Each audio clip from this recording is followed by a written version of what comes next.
What is this? Do you know? Yes, it is shifting cultivation or slash and burn cultivation, locally known as Jum cultivation, and it is practiced by Riang tribal groups in Tripura.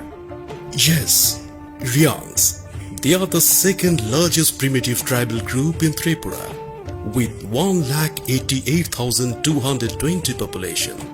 They belong to Indo-Mongoloid racial stock. They mostly reside in the dense forest of Ambasa, Salema, Manu, Chamanu and Dambur of the Dhalai district in the state. They traditionally practice Jum cultivation and gather forest products like fruits, leaves, tubers, roots and plants and hunt wild animals and birds for the subsistence of their life. Jum cultivation is accompanied by various socio-cultural activities.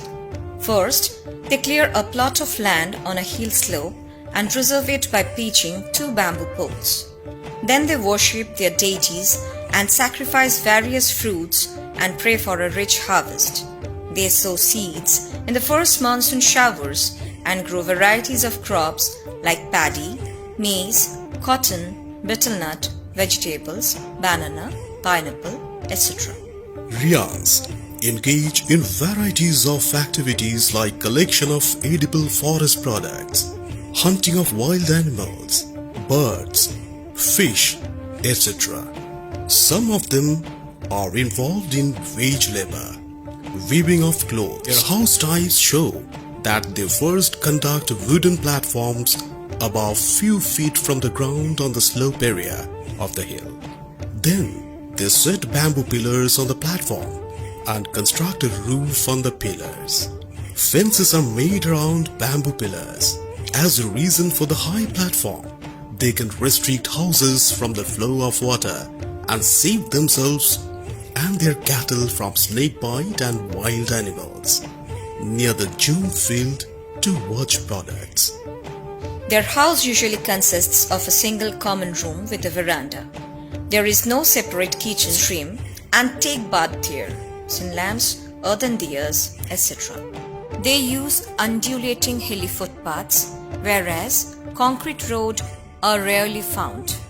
General stores are available, but the healthcare center are available at the block level. They prefer to for nuclear family while joint families are rarely existed there. As like family, they are having exogamous clans. They are divided into 2 clan groups, Meska and Molsoi.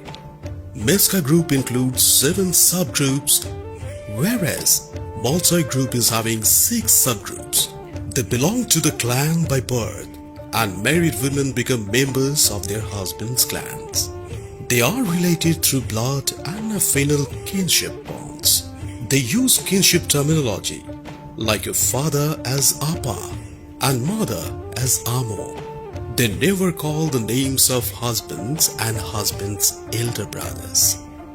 Rians prefer traditional birth practices by midwives. At the time of labor pain, old women gather in the house and worship Kebengma, Kongkonokoma and Maitungma deities. They perform Tui Chow and Being Bumo rituals on different days after birth and sacrifice pigs and 4 fowls for the good health of baby and mother. After birth, the next event is marriage. Riangs prefer negotiation marriage, halaksam, at an early age through matchmaker Andhra. Marriage by forbidden relation, halakchaya, service by exchange, love marriage, cross cousin and parallel cousin, etc. are allowed there.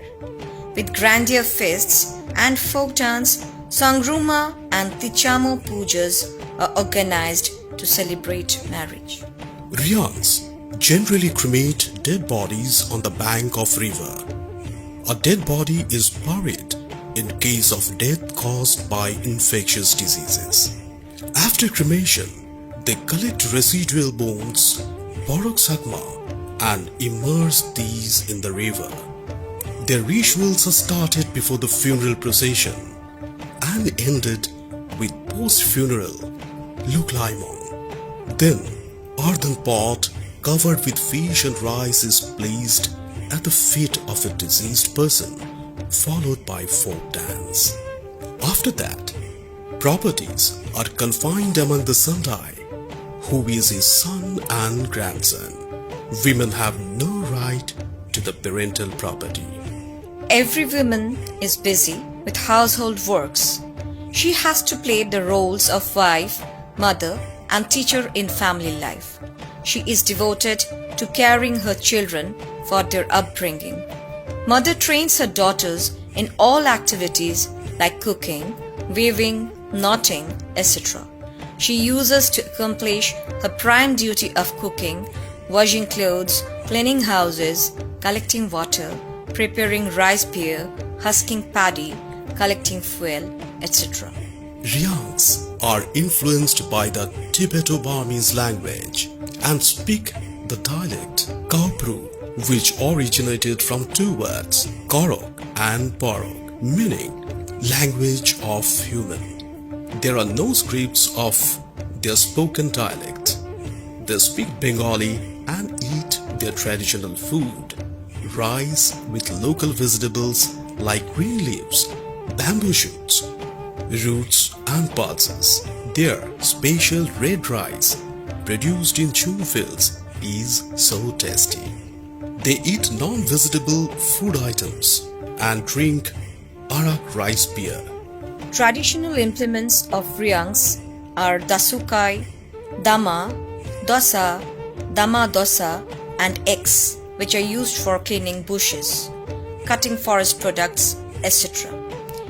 They use chempai, kalbang, and maiku, cylindrical baskets, for carrying materials.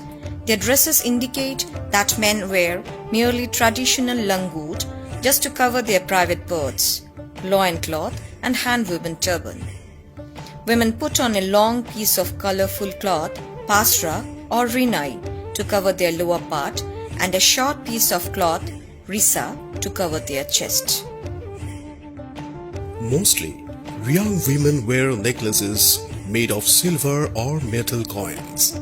Notable women's ornaments are rangbutang and anchali, worn around the neck, tar for the forehead, and yachao for ears. They wear their dresses and ornaments in a meticulous way, and they are found very beautiful. Their dresses and ornaments play a great role when they perform folk dances. They perform their traditional dances like Hojagiri, Goria, Damhar, Chiro, Rotnach, Yakshagana, etc. at different times with folk music and songs. Ryangs are proud of their indigenous arts and crafts. They collect bamboo canes, leaves, grass, wood, etc. from their forests and prepare baskets, cases, cylindrical vessels, fishing traps, etc.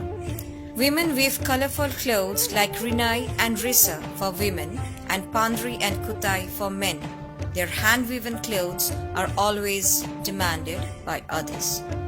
They visit Tirthamukh Mela, Banabihar Mela, Bishukani, etc.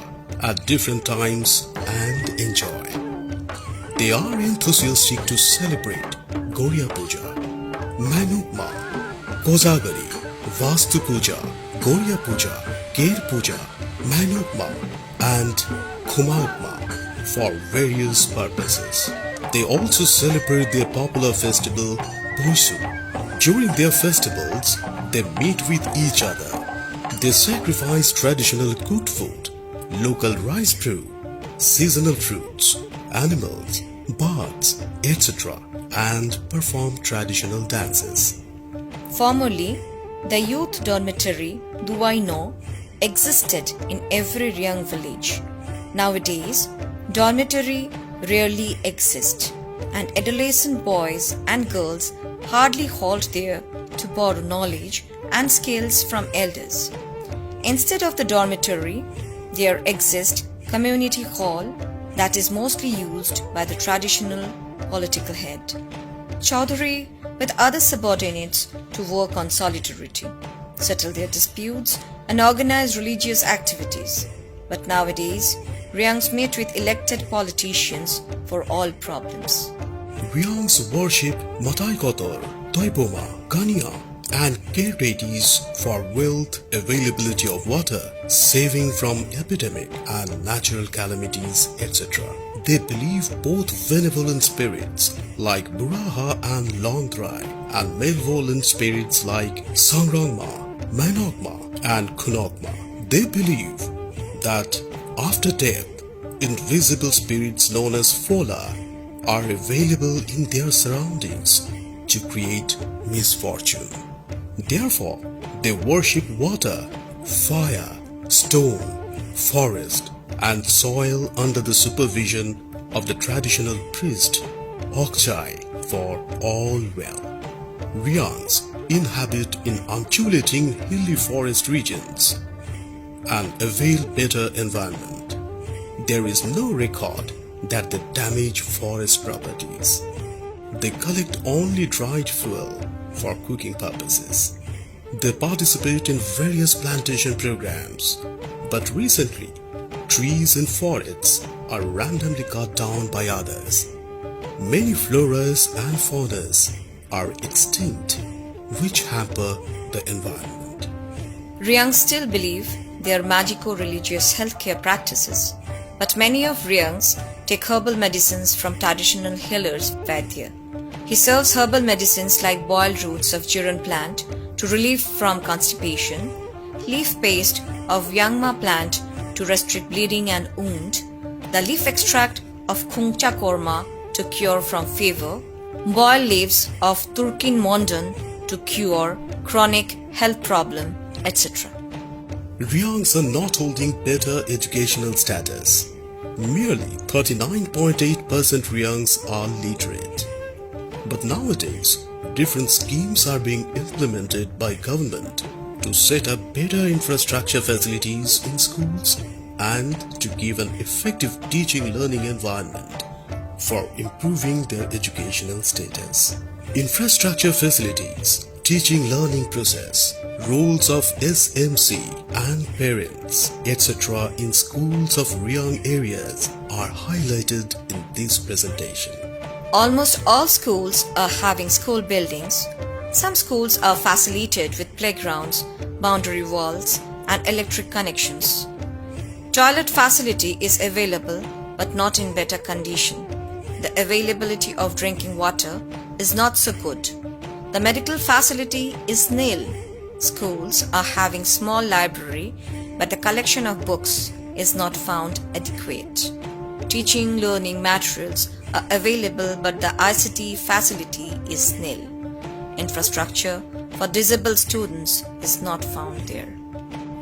Both local and outside teachers are posted in schools and they mostly work permanently.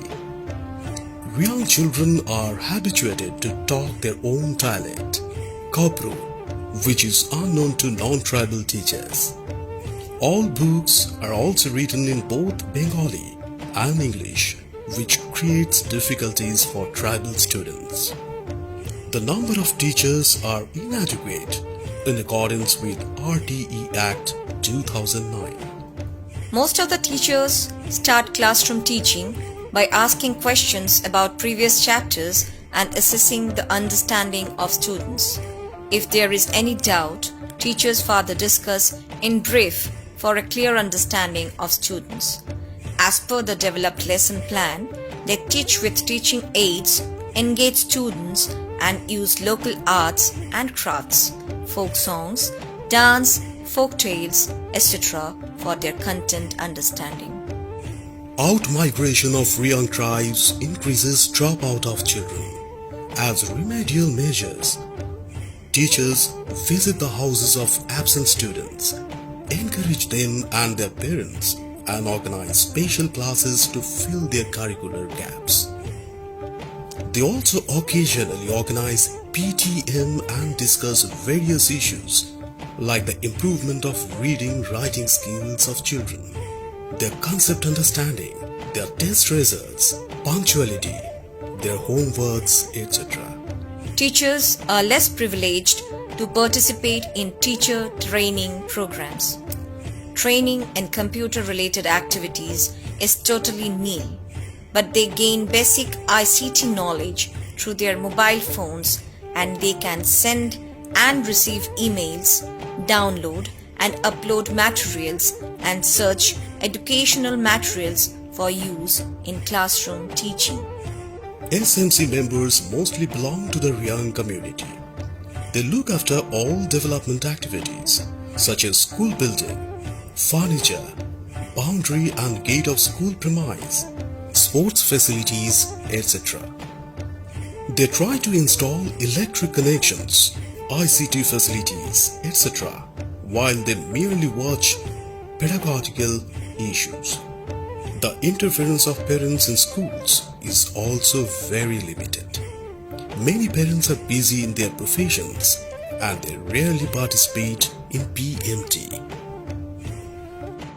Overall, it is highlighted that Ryangs are the followers of their socio-cultural orthodox and heartily connected with nature. Through their friendly relationship with nature, they try their best to protect natural products. It is also highlighted that in spite of their inhabitations in remote natural surroundings, they are participating in formal educational systems and improving their educational status.